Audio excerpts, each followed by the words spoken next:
A paz do Senhor Jesus aos irmãos, às irmãs que vão receber esse vídeo em algum momento. Pastor William aqui nessa oportunidade tem uma palavra poderosa de Deus para falar ao seu coração. Venho falar para vocês sobre caráter, sobre santidade firmada em caráter. No livro de Mateus, no capítulo 3, Jesus fala sobre as bem-aventuranças. E Jesus está ali fazendo um discurso poderoso a respeito do caráter do cidadão do reino dos céus. Ele, na verdade, está fazendo um relato de virtudes que são pertinentes ao homem que faz parte do reino de Deus. Ele, na verdade, Jesus, é o principal cidadão do reino dos céus. Dele nós somos imitadores. Dele nós temos que imitar a perfeição que ele possui na pessoa dele. No livro de Efésios 4 fala que ele é o varão perfeito. Então, no reino dos céus, Jesus é o homem mais perfeito que tem.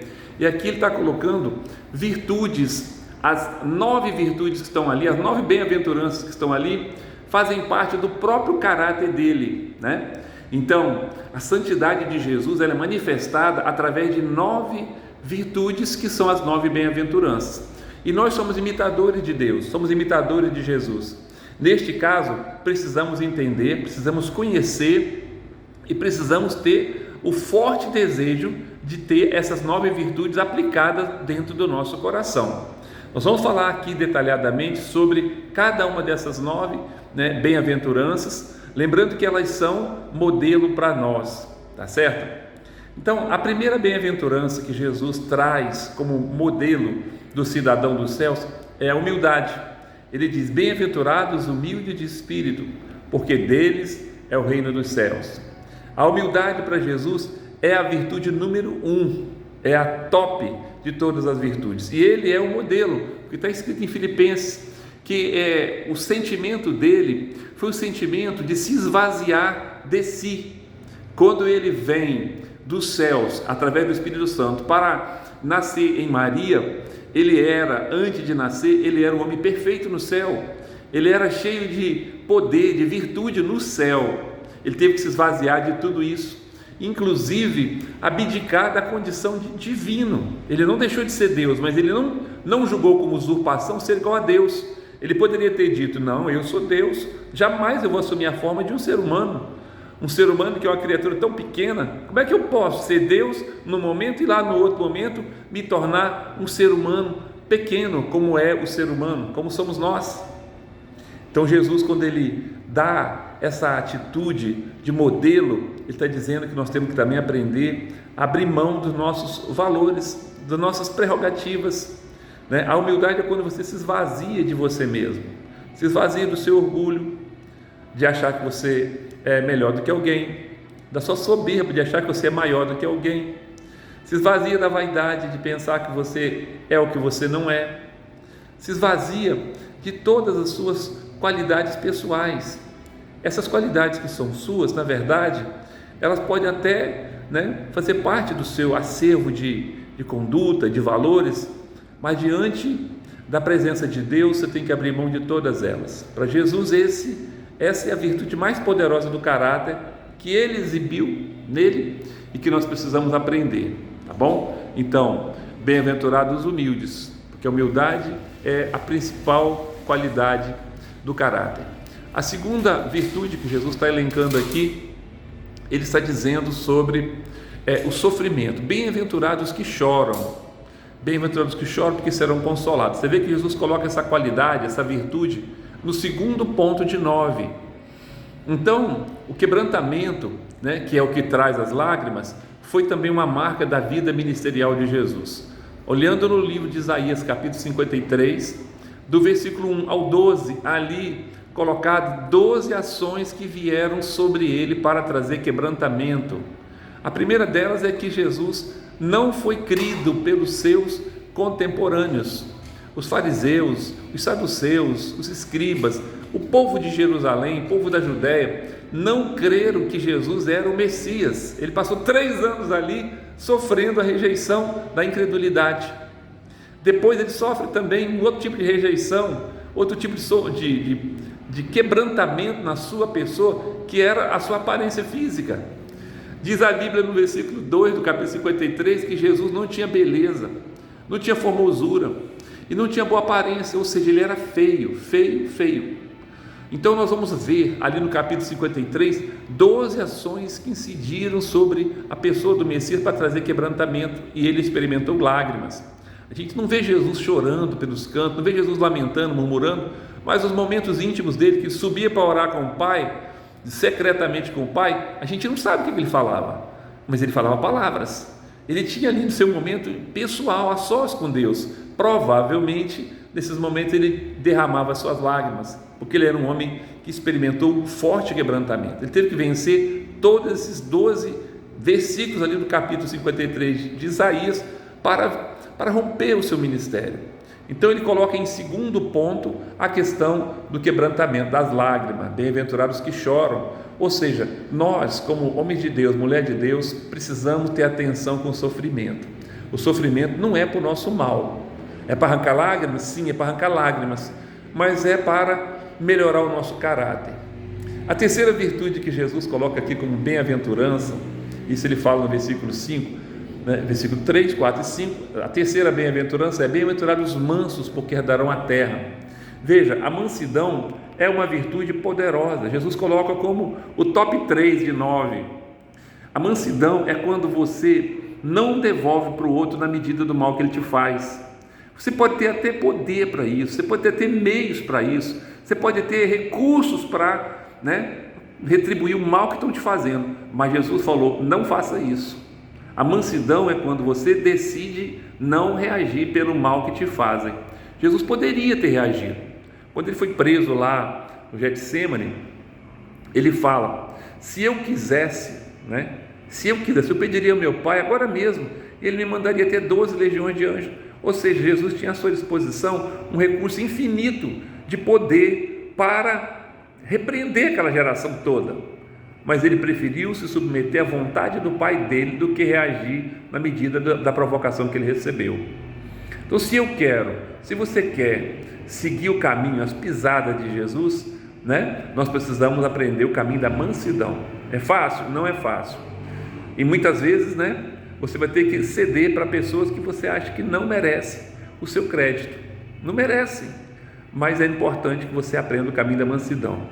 A quarta virtude, no elenco de 9, Jesus diz: bem-aventurados que têm fome e sede de justiça, porque serão fartos. Queridos, a justiça é uma característica do próprio Deus. Deus tem o trono dele firmado sobre a justiça.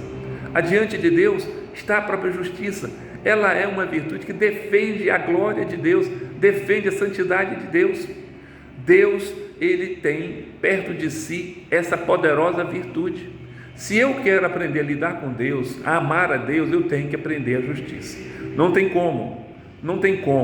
E a justiça, ela diz respeito a você aprender relação de causa e efeito, relação de semente e colheita. Não podemos esperar receber o que nós não estamos semeando. Jesus fala isso. A lei e os profetas dizem assim: faça aos outros o que você quer que os outros te façam. É importante que a gente tenha essa consciência. Um homem de Deus tem que ser justo em tudo, com todos, com Deus, com ele próprio, com os seus parentes, com seus amigos, com a sociedade. Não dá para a gente querer escapar, arrumar atalhos para resolver as coisas da nossa vida. A justiça é o melhor caminho, é o caminho reto. Não dá problema, pode dar sofrimento, mas não dá problema. Você não vai ter que fazer de novo o que você fizer dentro da justiça. Quinta virtude que Jesus fala aqui: bem-aventurados misericordiosos, porque eles alcançarão misericórdia. Veja, queridos, a misericórdia é o ato de você aprender a lidar com os outros, com as outras pessoas, respeitando as fraquezas dos outros, respeitando as limitações, a debilidade do outro. O ser humano, infelizmente, por causa da queda, a corrupção trouxe um monte de mazela na vida humana. Então, frequentemente, se você vai esbarrar com alguém que te dá uma cotovelada, alguém que te causa uma mágoa, alguém que te decepciona, alguém que te humilha, que te fere quando não era devido. Então, a conduta, a expectativa de Deus é que você exercite essa virtude, que eu exercite essa virtude chamada misericórdia. Eu tenho que ter compaixão do outro, eu tenho que estender a minha mão para socorrer o outro e para ter paciência com o outro, tá certo? Então, a A misericórdia é uma virtude extremamente necessária na nossa vida espiritual, na nossa vida, dentro do reino de Deus. A sexta virtude que Jesus está ensinando aqui, ele fala: bem-aventurados os limpos de coração, porque eles verão a Deus. Queridos, a pureza é uma virtude necessária na nossa relação com Deus, na nossa relação com o próximo, com a família. A pureza é essa capacidade que nós temos de não deixar o nosso coração se contaminar com as coisas que tem no mundo, não ser capaz de estar numa situação e ser envolvido por ela. A pureza faz você se manter íntegro, faz você se manter perfeito no seu caminho. Você não se mistura, você não aceita os conselhos do ímpio, você não se assenta na roda dos escarnecedores, você não dá a mão para os pecadores, você ajuda o pecador, mas você não se contamina com o pecado dele. Então a pureza é quando você decide não se contaminar, decide não se envolver com o pecado do mundo, da sociedade, de quem quer que seja. Muitos já caíram porque resolveram se misturar, e quem se mistura com porco, farelo come, tá certo? Então Jesus está dizendo aqui: bem-aventurados os limpos de coração, porque verão a Deus. A próxima virtude, Jesus está dizendo: bem-aventurado, aqueles que são pacificadores. Os pacificadores, eles serão chamados filhos de Deus, Então a paz é um árbitro que nós devemos guardar sempre junto do nosso coração. A paz não pode ser uma opção para você usar para os seus amigos e a guerra para os seus inimigos. Seja a paz de Cristo o árbitro do vosso coração. Eu preciso fazer tudo pela paz. Eu tenho necessidade de zelar pela paz. Paz dentro da família, paz no trabalho, paz com os amigos. E se depender de mim, se depender de você, ter paz com todos os homens. É uma virtude poderosa essa, de você querer buscar a paz, você querer trabalhar pela paz, você poder investir na paz, não querer briga com ninguém, não querer contendas. Sabe quantas vezes, por causa de uma palavra mal falada, o relacionamento das pessoas se empena? Quantas vezes de uma palavra que alguém falou mal falada e você recebe ela no seu coração de uma maneira dura, doída, você acaba ficando com mágoa do outro, você acaba não querendo mais falar com o outro. Não é assim que funciona? Então a Bíblia fala que é melhor nós trabalharmos pela paz. Queridos, antes de abrir a boca para rebater alguém, vai orar, deixa para falar no dia seguinte, 2 dias depois, que você vai ver que a situação ameniza, e aí você poderá tratar aquilo de uma forma muito mais favorável, muito mais amigável, do que se você, no momento de ira, no momento de descontentamento, resolver uma situação que não está boa, Então, bem-aventurados pacificadores, porque serão chamados filhos de Deus. A próxima virtude aqui que Jesus está colocando, a próxima bem-aventurança, ele está dizendo: bem-aventurados perseguidos por causa da justiça, porque deles é o reino dos céus. Olha, perseguição é um evento que acontece com todo mundo que quer viver de maneira justa, de maneira piedosa. Desde o início, você vê que Lúcifer perseguiu Adão, perseguiu Eva. Depois, Lúcifer usou Caim para perseguir Abel, porque era um homem melhor do que Caim. E olha a história, quantas perseguições, queridos. Olha a história. O próprio Jesus, que teve aqui o seu ministério marcado por tanta perseguição, e Jesus está falando: bem-aventurados perseguidos por causa da justiça. Então, se o seu motivo de ser perseguido é a justiça, é andar direito, é fazer o que é certo, persevere, porque você será chamado filho de Deus. Não desanima porque tem perseguição, não. Perseguição não quer dizer que está tudo ruim, não. Perseguição quer dizer que você está no caminho certo, E aí você tem que ter perseverança. Bem-aventurados perseguidos por causa da justiça, porque deles é o reino dos céus. Por último, Jesus fala no versículo 11, aqui do capítulo 5 de Mateus: bem-aventurados sois quando vos injuriarem, vos perseguirem e mentindo disserem todo mal contra vós, por minha causa.